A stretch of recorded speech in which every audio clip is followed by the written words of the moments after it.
I'm doing a bit of traveling in Asia right now, and I'm currently in Vietnam. On my way to the hotel, I had quite an eye-opening conversation with my cab driver that I'd like to share with you. He was quite a talkative, slightly older guy, 50 to 60 years old. As I got in the cab, he started talking about his hometown, how beautiful it is, how it's rural, how his family lives there. He told me that 9 years ago, he moved out of that environment into the big city to work as a cab driver. He left his whole family and his 2 daughters behind to do that. He did that to provide for his daughters and his family back home. And he told me that since he moved out here 9 years ago, he's been working for 14 hours a day, 6 days per week. He lives alone, and he said that his boss is nice to him and lets him go see his family once every 3 months. And I was curious because I know the people here, they don't get paid as much, the wage is much lower. So I asked him how much he gets paid for all of this work.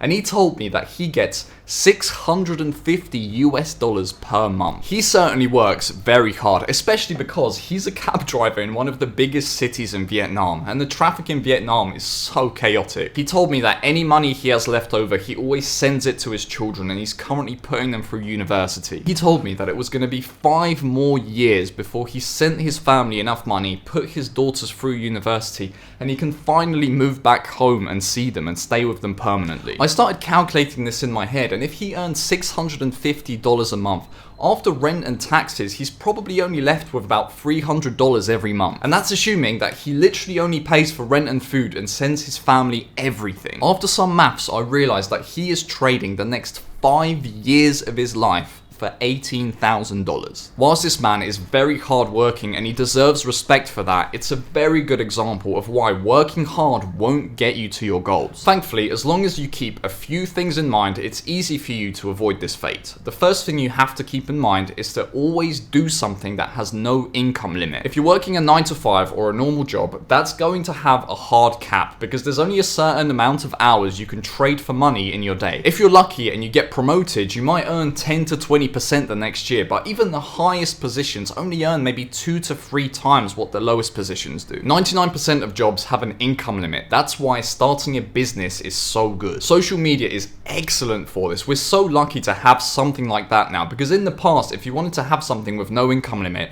you'd either have to get lucky and get famous or start some sort of physical product company. Now, anyone can just start making content, not put any prior money into it, and immediately get 100,000 eyes on something. It's insane how many people the average person can reach nowadays with just a little bit of work and a little bit of luck. My first channel sometimes gets 1 million views on one video, and on YouTube analytics that just looks like a number, but sometimes you have a moment where you put that into perspective and you realize every one of those views came from a real person. I heard this once when I was starting out on YouTube, and I've always remembered it. The amount of money that you can make is directly tied to this equation: value times scale. A doctor, whilst they earn a lot of money, they have a hard cap because they can only help a certain amount of patients in their day. They're only one person, they can't split themselves apart. So while their income might be high, they're always stuck at a hard limit. And for better or for worse, someone like me can come along, just like I did 2 years ago,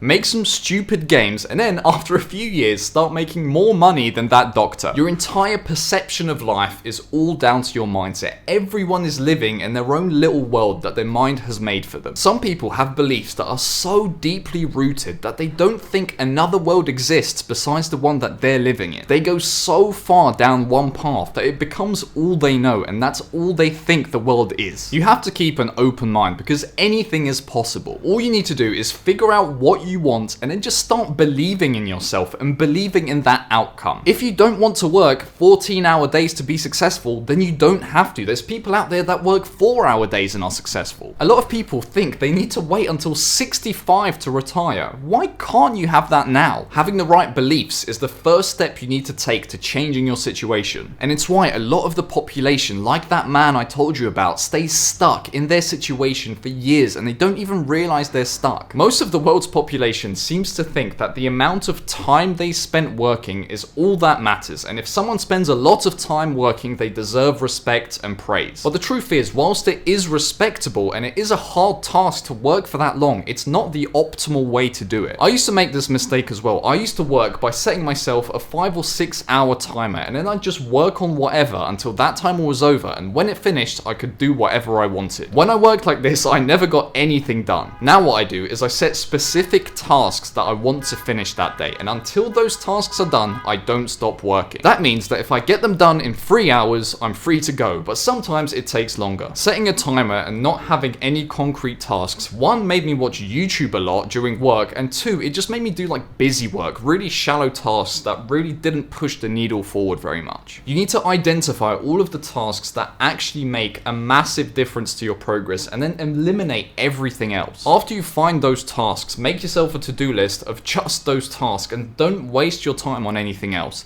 That's why this YouTube channel still doesn't have a banner. It's the classic 80-20 rule. 80% of the tasks you're doing are giving you 20% of the results. So identify what tasks are giving you 80% of the results and only do those. A lot of people will try to give you advice on how to live your life and how to handle making money. But the problem is most of the population only knows the first step, which is working hard. So if you listen to everyone, the whole population, all you'll end up doing is working 12 hours a day and still earning an average wage. I don't know what it is with parents, but all of them seem to think that working hard solves all of your problems. Yet they've been working hard for the past 30 years and look where that got them. You need to be careful who you listen to. So after you're already doing something with no income limit, you're not trading your time for money, and you're only doing the tasks that are really pushing the needle forward, avoiding all this busy work that's actually just wasting your time, only then will working hard actually help you. The entire world is against this. Parents, school, everyone just says, work hard. Whenever someone said that to me when I was young, it always made me feel a little bit uneasy because I knew something wasn't quite right about it. All working hard implied in my head is that I have to spend long hours working every day and just suffering. None of the people telling me to work hard were happy or successful, and I thought that that was the fate waiting for me. As a kid, I thought becoming an adult was just pushing everything that you actually want to the side and just starting to slave the rest of your life away. And when I had my first taste of the corporate world, the 9 to 5, it really solidified the hatred of this for me. I didn't realize that hard work could actually be fun because I could make hard work feel like all the games I used to play as a kid that I used to really enjoy. That's how hard work feels to me now. You don't have to work hard and hate it. You can work hard on something that you actually care about. And you've realized this too, or you wouldn't be here. The entire world is suffering, and if you're on a path that you don't want to be on because someone told you to go on that path, you need to tell them to get fucked. You need to have this almost exaggerated sense of self-importance. You need to think that you are the shit. If you don't think that, you're gonna crumble under everyone else's opinions and just start following what they want you to do. And if the thought of working hard is currently daunting to you, then have a think. Maybe it's because you're trying to live someone else's dream. Think about that. If you're new here, welcome. I'm Brian, and this isn't a YouTube channel. We're a group of people that are sick of following the traditional path that society has set out for us, and we realize that we want to build something better for ourselves. So if you resonate with this message, subscribe to the channel so you see more videos like this, and I'll see you in the next one.